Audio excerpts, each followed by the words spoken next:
आदाब नाज़रीन, खबरों के एक और बुलेटिन के साथ मैं हूं आसिफ रशीद। बुलेटिन का आगाज ज़री कवानीन के खिलाफ जारी एहतजाज की खबर से, क्योंकि किसानों की तहरीर का जहां पर इसका आज 73वां दिन है और इस वक्त एहतजाज चल रहा है। और इस दरमियान किसानों ने आज यानी 6 फरवरी को 12 से 3 बजे तक दोपहर चक्का जाम का ऐलान किया है। भारतीय किसान यूनियन के कौमी तर्जुमान राकेश टिकैत ने कहा है कि यूपी उत्तराखंड में चक्का जाम नहीं होगा, दिल्ली के जो अंदरूनी हिस्से हैं वहां पर भी चक्का जाम नहीं होगा, कम से कम इसका असर देखा जाएगा। लेकिन दीगर तमाम सरहदी हिस्सों पर इस वक्त सिक्योरिटी के सख्त बंदोबस्त किए गए ताकि अमनो कानून की सूरत हाल बाहर ना निकले। Delhi police, rapid action force, Noida police के साथ साथ यूपी पुलिस और हरियाणा पुलिस को एक बड़ी जिम्मेदारी, जहां पर चक्का जाम का असर सुबह सुबह नहीं देखा गया, क्योंकि मुख्तलिफ इलाकों में जहां पर कौमी शाहराहों को खुद खोलने का या यहां से गाड़ियों को या जरूरी सप्लाई जो थी उसको जाने की इजाजत किसानों ने दी। लेकिन बड़ी बात यह है कि इसके बाद 12 से 3 बजे तक आपको असर देखने को मिलेगा। बंद का असर कितना होगा, क्या होगा, यह देखने वाली बात होगी। इन सब के बीच में फौज और सीआरपीएफ की मदद भी ली जा रही है ताकि आज के दिन 26 जनवरी जैसे हालात ना बने, यौम जमहूरिया पर जो सूरत हाल बनी थी उस तरह की सिचुएशन ना बने और उत्तराखंड, यूपी और दिल्ली के अंदरूनी हिस्सों तक आज जरूर इसका कम असर देखने को मिलेगा। लेकिन फिलहाल खबर यह है कि आज जो चक्का जाम का ऐलान किया गया है, अमन कानून को बरकरार रखने के लिए, सिचुएशन कंट्रोल में रहे, इसके लिए ड्रोन का सहारा भी सिक्योरिटी एजेंसियों की तरफ से लिया जा रहा है और रैपिड एक्शन फोर्स की टीमें तैयार की गई हैं। उनके साथ साथ आपको ये भी बताते चलें कि किसान लीडरान की तरफ से मुकम्मल ताउन का सरकार को आज एक बार फिर यकीन दिलाया गया है।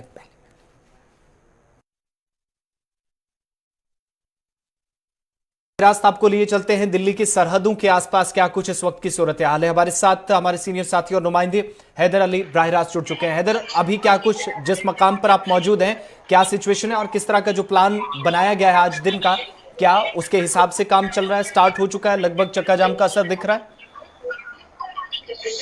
आसिफ, मैं अगर बात करें आज के किसानों के कोल के चक्का जाम की, मैं इस वक्त डीएनडी बॉर्डर पर मौजूद हूं जो दिल्ली और नोएडा को कनेक्ट करता है। और यहाँ अभी इस तरह का सूरत हाल जो है वो बिल्कुल नॉर्मल है। यहाँ कोई भी अभी ऐसी चीज देखने को नहीं मिल रही है। इसके अलावा बात करें उत्तर प्रदेश पुलिस हो या दिल्ली पुलिस हो, दोनों ही सरहदों पर पुलिस तैनात हैं। उत्तर प्रदेश पुलिस अपने इलाके में मुस्तैद है, दूसरी तरफ जो दिल्ली का इलाका है वहां दिल्ली पुलिस मुस्तैद है। अर्धसैनिक बल के जवान यहां मौजूद हैं और बड़ी संख्या में बैरिकेड यहां लाकर रख दिए गए हैं। लेकिन नॉर्मल ट्रैफिक चल रहा है, कोई भी मूवमेंट में दिक्कत नहीं है। हालांकि 12 बजने वाले हैं अभी, लेकिन गौतम बुद्ध नगर या जो एनसीआर का आसपास का इलाका है, चिल्ला बॉर्डर की बात करें जो पड़ता है नोएडा और दिल्ली कनेक्ट करता है, वहां भी स्थिति नॉर्मल है, हमने वहां का जायजा लिया। इसके अलावा जो गाजियाबाद और नोएडा के बॉर्डर हैं वहां भी स्थिति सामान्य है। हालांकि ये बात और है कि दिल्ली एनसीआर, उत्तर प्रदेश और उत्तराखंड पर किसानों की तरफ से जो कॉल है वो चक्का जाम की नहीं है। लेकिन चूंकि 26 जनवरी को जिस तरह से हिंसा हुई है उसके बाद से पुलिस प्रशासन पूरी तरह मुस्तैद हो चुका है और चप्पे चप्पे पर पुलिस बल तैनात हैं। हालांकि इन जगहों पर अभी किसान भी नहीं निकले हैं और लग भी ऐसा रहा है कि किसान इन रास्तों पर आज नहीं आएंगे, क्योंकि जो पुलिस की व्यवस्था है उसको देखने पर यही नजर आता है कि आज किसानों का यहां आना मुश्किल है और पुलिस भी मुस्तैद है। दूसरी तरफ अगर दिल्ली की हम बात करें तो दिल्ली पर कई मेट्रो स्टेशन बंद कर दिए गए हैं सुरक्षा के लिहाज से। आईटीओ पर कई लेयर की बैरिकेडिंग लगा रखी है, चूंकि वहां भी 26 जनवरी को हिंसा को देखने मिली थी। इसलिए अब हम कह सकते हैं कि हालात अभी तक तो नॉर्मल हैं और 12 से 3 की जो कॉल है तब देखा जाएगा कि क्या हालात बनेंगे। आसिफ, तो क्या इस चीज को हम अभी से साफ मान लें या इसकी पुष्टि हो गई है कि किसी तरह का मूवमेंट नहीं दिखेगा किसानों की तरफ से, या जो प्रोटेस्ट है वो आज संघर्ष जिस तरीके से चल रहा था एक ही जगह बैठ पर वहीं से प्रोटेस्ट दर्ज किया जाएगा? बिल्कुल, इसमें कोई दो राय नहीं है आसिफ, क्योंकि उत्तर प्रदेश, उत्तराखंड और एनसीआर में कॉल भी नहीं है और यहाँ हालात भी नॉर्मल नजर आ रहे हैं। अगर देखा जाए तो इस जो चक्का जाम का सबसे ज्यादा असर देखने को मिलेगा वो हरियाणा, पंजाब, राजस्थान, महाराष्ट्र से खबरें हैं कि वहां किसान सड़कों पर निकलने लगे हैं। इसके अलावा बेंगलुरु से भी कुछ ऐसी खबरें हैं कि वहां भी किसान निकल रहे हैं। तो इनका जो असर है इन 3 राज्यों को छोड़ के और जगहों पर जरूर देखने को मिलेगा। लेकिन चूंकि ये आंदोलन पंजाब की धरती से शुरू हुआ था तो सबसे ज्यादा जो इसका असर है वो पंजाब और हरियाणा में ही देखने को मिलेगा और वहां से खबरें भी हैं कि बड़ी संख्या में किसान हाईवे पर जाएंगे। लेकिन सबसे जो खूबसूरती है वो इस चक्का जाम की वो आसिफ ये है कि किसानों की तरफ से अगर कोई एम्बुलेंस फंसती है उसको रूट दिया जाएगा, कुछ बच्चे फंस जाते हैं, उनको रूट दिया जाएगा। इसके अलावा पानी की व्यवस्था की गई है, जो 3 घंटे चक्का जाम रहेगा, जो लोग उसमें फंसेंगे उनको पानी पिलाया जाएगा। मूंगफली का इंतजाम करा गया है। कल हमने गाजीपुर बॉर्डर पर देखा, बड़े कट्टों में भर के मूंगफली लाई जा रही थी। उनसे जब पूछा गया तो उन्होंने कहा ये इसलिए है कि कल जब हम चक्का जाम करेंगे तो अगर वहां जो लोग फंसेंगे, आम नागरिक, उनको परेशानी ना हो, तो उनके लिए हम रिफ्रेशमेंट का इंतजाम कर रहे हैं। तो ये एक खूबसूरती है आसिफ कि इस चक्का जाम में किसान इस चीज का ख्याल कर रहे हैं कि ज्यादा परेशानी आम लोगों को ना हो, लेकिन चूंकि 3 घंटे की कॉल है और 3 घंटे में आदमी को परेशानी हो भी सकती है और किसान भी उस चीज का ख्याल जरूर रख रहे हैं। आसिफ, बहुत बहुत शुक्रिया तफसीलात फराहम करने के लिए। बड़ी बात आप बता रहे हैं कि किसान एक तरफ प्रोटेस्ट के लिए तो तैयार हैं, लेकिन दूसरी तरफ चक्का जाम के साथ साथ लोगों की मदद भी की जा रही है। एक इंसानियत का वाज़े पैगाम जो दिल्ली की सरहदों से सड़कों पर बैठे लाखों किसानों की तरफ से दिया जा रहा है। और ड्रोन आप देख रहे हैं जिसकी मदद से मुख्तलिफ इलाकों में नजर रखी जा रही है ताकि सिक्योरिटी सूरत हाल को, सलामती सूरत हाल को यकीनी बनाया जा सके। इसके लिए बैरिकेटिंग, खारदार तारें, लोहे की कील, उसके साथ साथ सिक्योरिटी के एहलकार भी मुख्तलिफ मकामात पर तैनात किए गए हैं।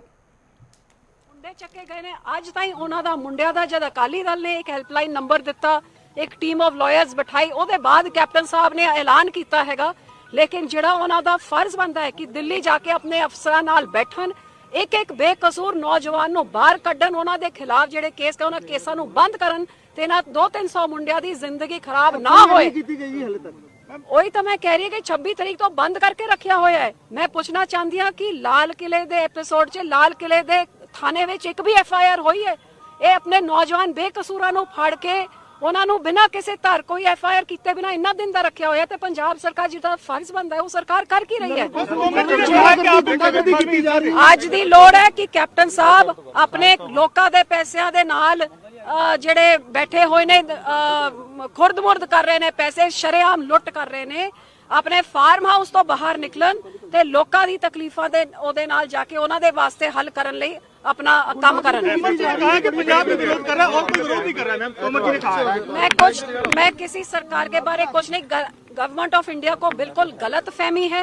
देश भर में आंदोलन हो रहा है, हर राज्य के किसान उधर बैठे हैं जो अब भी वो आंखें बंद करके कहना चाहते हैं कि एक ही राज्य का, तो उनकी गलत फहमी कोई दूर नहीं कर सकता क्योंकि गलत फहमी में रहना चाहते हैं।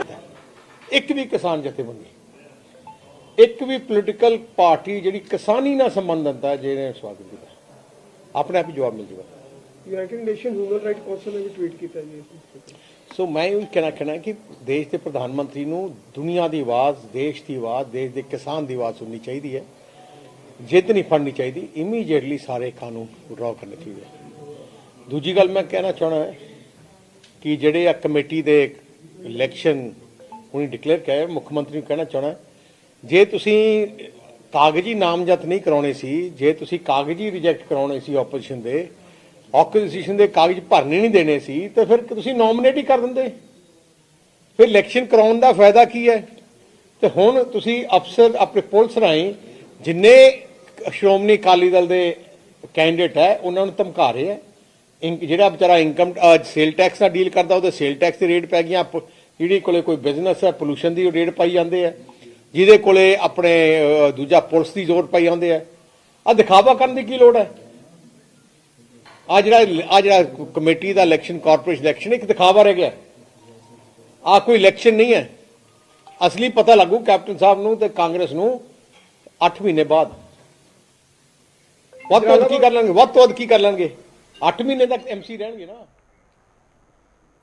चलिए बढ़ते हैं आगे। बात जम्मू कश्मीर की, जहां पर इंतखाबात को लेकर इस वक्त सरगर्मियां काफी तेज हुई हैं और बुखार काफी ज्यादा नजर आ रहा है और सियासी मैदान में गहमा गहमी और उथल पुथल बहुत ज्यादा देखने को मिल सकती है आने वाले अगले 12 घंटों के दौरान, जहां पर DDC के चेयरपर्सन और वाइस चेयरपर्सन के लिए इंतखाब होने जा रहा है और थोड़ी देर में जो इलेक्शन प्रोसेस होगा वो शुरू हो जाएगा। श्रीनगर के अंदर भी जहां पर सरगर्मियां तेज हो गई हैं, इंतजामिया की खुद इस पर नजर है और चेयरपर्सन और वाइस चेयरपर्सन के लिए जो इंतखाब हो रहा है, इसमें बड़ी बात यह है कि श्रीनगर, कुलगाम, शोपियां के जम्मू के साथ साथ जहां पर 2 अजला में, जम्मू और कठुआ में, कुल मिलाकर 5 अजला में अब थोड़ी देर बाद वोटिंग होगी। जम्मू सूबे में भाजपा की अक्सरियत पहले से साफ नजर आती है। 14 में से 12 सीटें यहां पर भी, जम्मू के अंदर भी, और इसी तरह की सूरत हाल कठुआ में भी।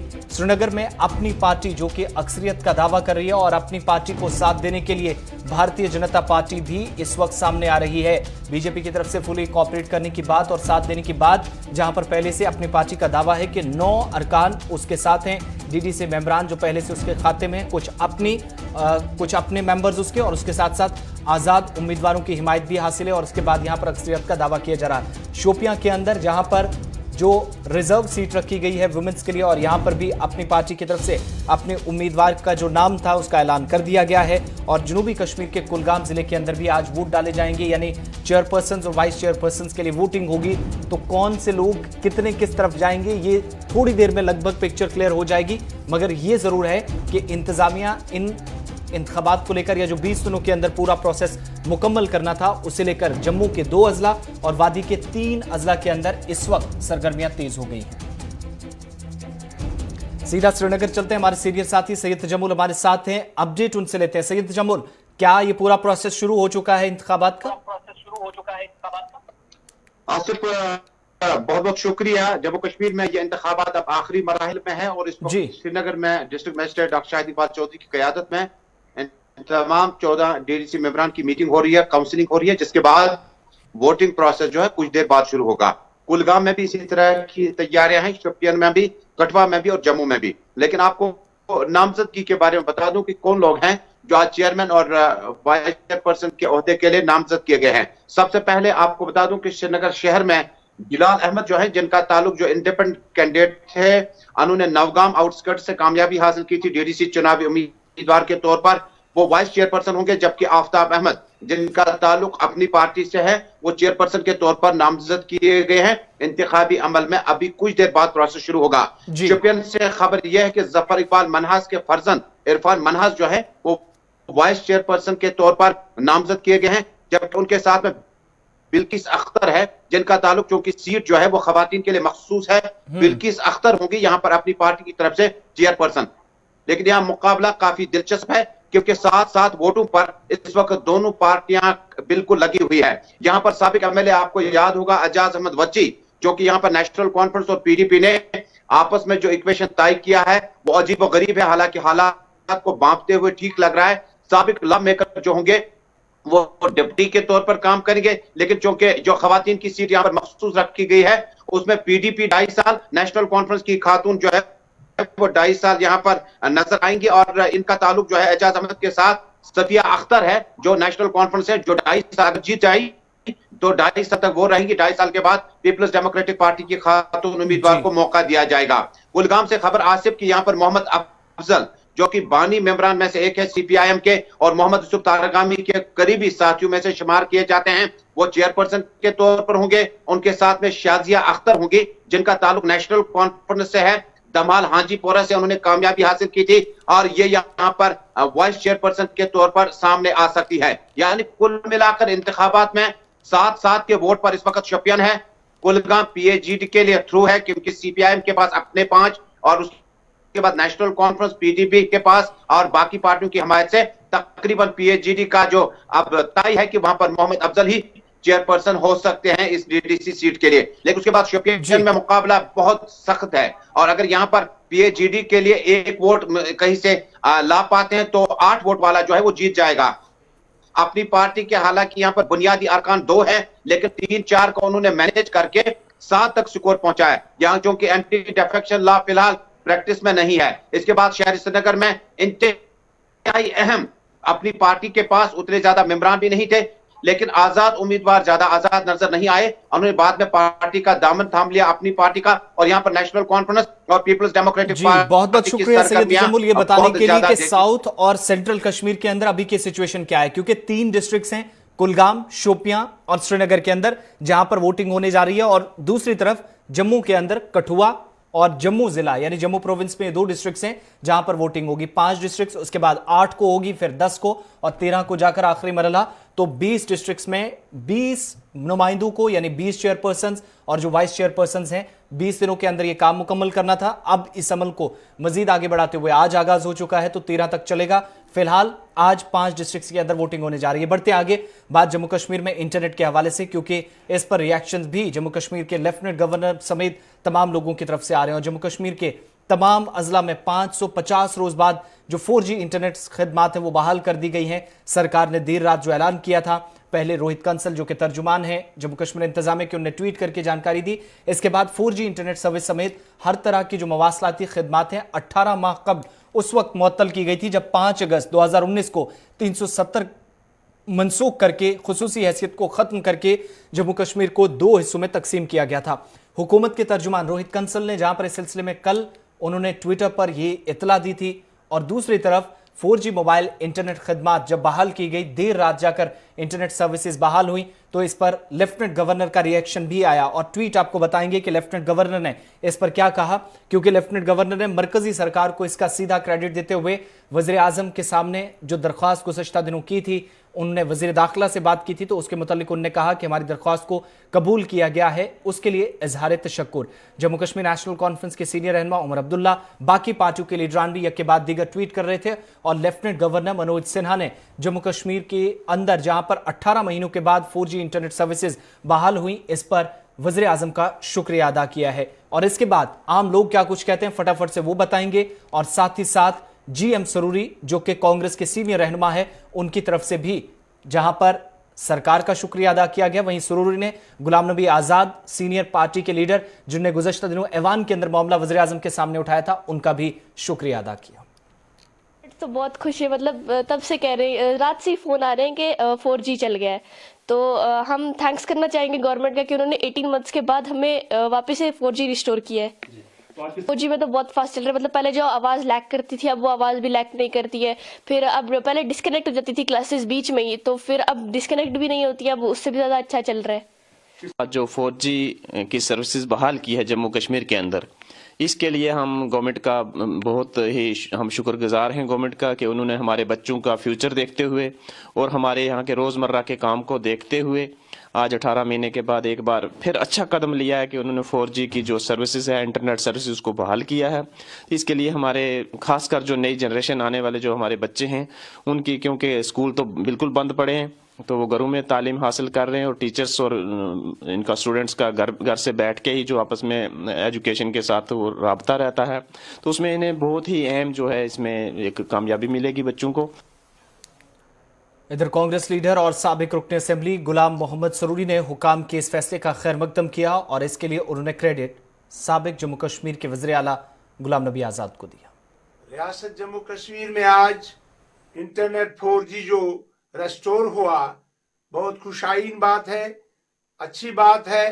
ये रियासत जम्मू कश्मीर के लिए आज जनाब गुलाम नबी आज़ाद साहब, जिन्होंने पार्लियामेंट में बड़े शदोमत से, बड़ी दानिश्वरी से, अक्लमंदी से, उन्होंने जो प्राइम मिनिस्टर के सामने पार्लियामेंट में अपनी स्पीच में रियासत जम्मू कश्मीर के हुकूक जो छीने गए हैं उसमें 4G इंटरनेट की बात जो आज रेस्टोर हुआ, खुशाइन बात है, अच्छी बात है, इसके लिए मुबारकबादी के मुस्तहिक हैं।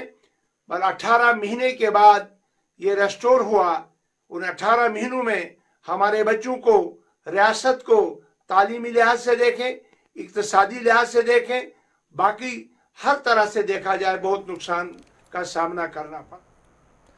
इधर कांग्रेस लीडर सलमान निजामी ने भी जहां 18 माह बाद 4G इंटरनेट खिदमात जम्मू कश्मीर के अंदर बहाल हुई हुकूमत के फैसले का खैर मकदम किया, वहीं उन्होंने हुकूमत से इस मुद्दत में हुए नुकसान की जिम्मेदारी तय करने और इसका तखमीना लगाकर भरपाई करने पर भी जोर दिया, ताकि जम्मू कश्मीर की जो इक्तिसादी सूरत हाल है उसको कम से कम मुस्तहकम किया जा सके। सलमान निजामी ने मरकजी हुकूमत पर जोर देकर कहा कि वो लोगों के दीगर बुनियादी हुकूक की बहाली के लिए भी फौरी इकदाम करें।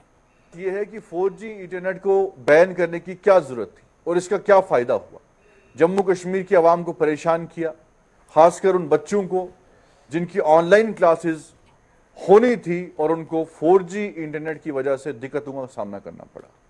दूसरी बात यह है कि जिस तरीके से leader of the opposition Ghulam Nabi Azad साहब ने जम्मू कश्मीर के मसाइलों को, चाहे उसमें हमारे स्टेटहुड हो, चाहे 4G हो, चाहे जमीनों का मसला हो, चाहे नौकरियों का मसला हो, और जितने भी हकूक हमसे छीने गए, जिस तरीके से उन्होंने पार्लियामेंट में उनकी वकालत की, खासकर परसों प्राइम मिनिस्टर ऑफ इंडिया के सामने जम्मू कश्मीर की आवाम के मसाइलों को हाईलाइट किया गया गुलाम नबी आजाद साहब ने, और उसके फौरन बाद जो है 4G इंटरनेट रिस्टोर हुआ। कांग्रेस पार्टी, गुलाम नबी आजाद साहब आगे भी जम्मू कश्मीर की आवाम के लिए लड़ते रहेंगे, और बाकी पार्टियों के लिए ये लेसन है कि आप झूठ मूठ के स्टेटमेंट्स लोगों को बेवकूफ बनाने के लिए छोड़ दीजिए। कांग्रेस पार्टी ही एक वाहिद जमात है जो जम्मू कश्मीर के हकूक के लिए नेशनल और रियासती सतह पर लड़ रही है और आगे भी लड़ते रहेंगे। और हम सरकार से यह मुतालबा करते हैं कि जितने भी हकूक आपने हमारे छीने हैं उनको जल्द से जल्द रिस्टोर किया जाए, वापस दिया जाए, चाहे हमारी जमीन हो, चाहे नौकरियां हो, चाहे स्टेट हो, और हमारे जम्मू कश्मीर में अमन हो। यह है कि चलिए, 4G की बहाली के साथ साथ दीगर कई मसाइल भी हैं, क्योंकि वबाई बीमारी ने जहां आलमी सतह पर मईशत को तमाम स्तरों की जहां पर बुरी तरीके से उन्हें तबाह कर दिया, या मायूस कुन साल दुनिया भर के मुख्तलिफ ममालिक के लिए गुजरा, तो जम्मू कश्मीर के लिए भी ये साल कोई अच्छा नहीं था। करीब 100 करोड़ मजदूर बेरोजगार हुए हैं जम्मू कश्मीर की समेत तमाम, अगर दुनिया के अंदर देखें, वादी में करीब 6 लाख लोगों का रोजगार खत्म होता नजर आया। माहिरीन मुआशियात का मानना है कि गुज़श्ता चंद माह से 20 से 25% रोजगार बहाल हो गया, लेकिन जो मजमूई तौर पर रोजगार मुतासिर होने से उनकी मुश्किलात दूर होने थी वो नहीं हो पाए। और कोरोना लॉकडाउन का आगाज 18 मार्च से हुआ था, जो कई मराहिल और नरमियों के साथ कमोबेश 6 माह तक जारी रहा। इस अरसे में तिजारती मराकज़, सनतों, कारखानों, बाजारों, तालीमी इदारों और दीगर तिजारती शोबों में इस बीच किस तरीके से नुकसान पहुंचा, मायूसी लगी। मुख्तलिफ पेशों से वाबस्ता लोगों को लॉकडाउन के दरमियान लगातार लॉकडाउन के नतीजे में लाखों मकामी या गैर मकामी लोग हों बेरोजगार होते चले गए और तिजारती शोबा मुकफ्फिल रहा। एक अंदाजे के मुताबिक इस अरसे के दौरान करीब 5 लाख लोगों का रोजगार खत्म हुआ, उन्हें नौकरियों से हाथ धोना पड़ा, जिसके नतीजे में उनके घरों के चूल्हे ठंडे हो गए, उनके घर की रसोई पर असर पड़ा। और तिजारती और सनती अंजुमन के मुश्तरका platform Kashmir chamber of commerce and industries ये मानती है कि लॉकडाउन और बंदिशों के नतीजे में वादी में सबसे ज़्यादा नुकसान सफरी और सयाहती, दस्तकारी खदमात, सर्विस, ट्रांसपोर्ट और इसके अलावा जो पैदावारी सनत है या मैन्युफैक्चरिंग इंडस्ट्री है इसको पहुंचा है, जिसके नतीजे में इस शोबे में जो बेरोजगार नौजवान थे कम से कम उनको उम्मीद की किरण नजर आ रही थी, लेकिन बराह रास्त उन पर असरात मुरतब हुए और वो अपनी नौकरी से या रोजगार से हाथ धो बैठे हैं।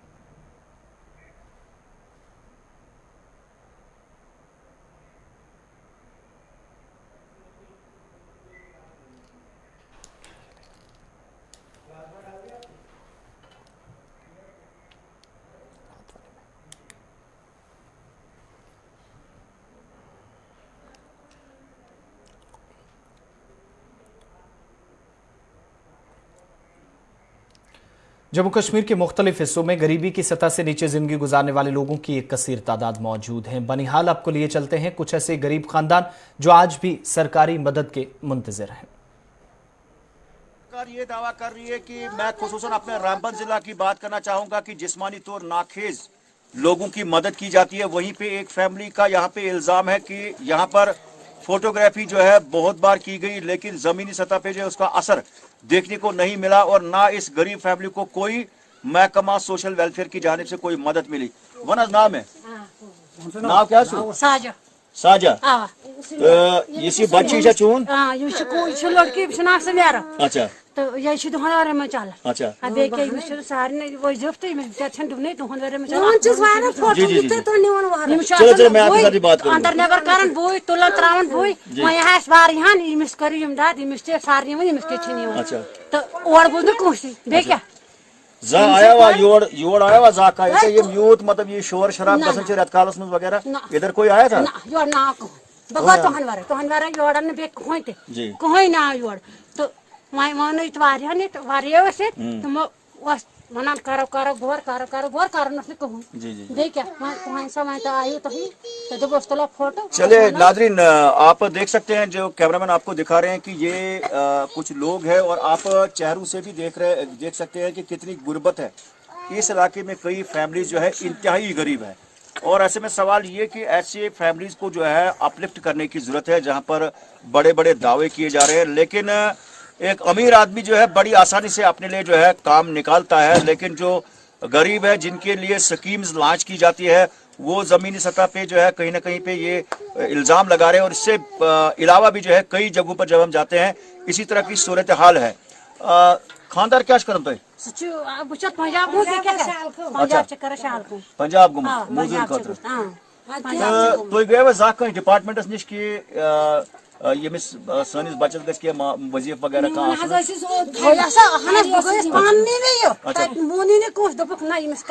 कोई खुद गया खड़े ते गए बहाना ते गए हर कोन जगह गए हर कोन जगह बस पात्र वापसी गए गोश तो बुक अत्ता गह दम को करता नहीं। चलिए, अगर महकमा सोशल वेलफेयर के लोग जो है अगर इस प्रोग्राम को देख रहे हैं तो इसमें कहीं ना कहीं पे उनको यहाँ पे आना चाहिए, और इसके साथ में जो है ऐसे गरीब फैमिलीज के लिए जो है तवज्जो दी जानी चाहिए, ताकि इनको भी जो है वजीफा वगैरह मिले, और ताकि ये गरीब फैमिली जो है यहाँ पर अच्छी तरह से जिंदगी बसर करे। चले, एक और फैमिली यहाँ पर जिनकी पुकार ये है कि इनकी एक बच्ची जो है, जो आप बिल्कुल मेरे सामने ये देख रहे हैं, ये जो बेटी है ये बोल नहीं पाती है, और कहीं ना कहीं पे इसको भी जो है यहाँ पे महकमे की जानिब से जो है इनको एक राहत मिलनी चाहिए। तुम्हारा नाम है?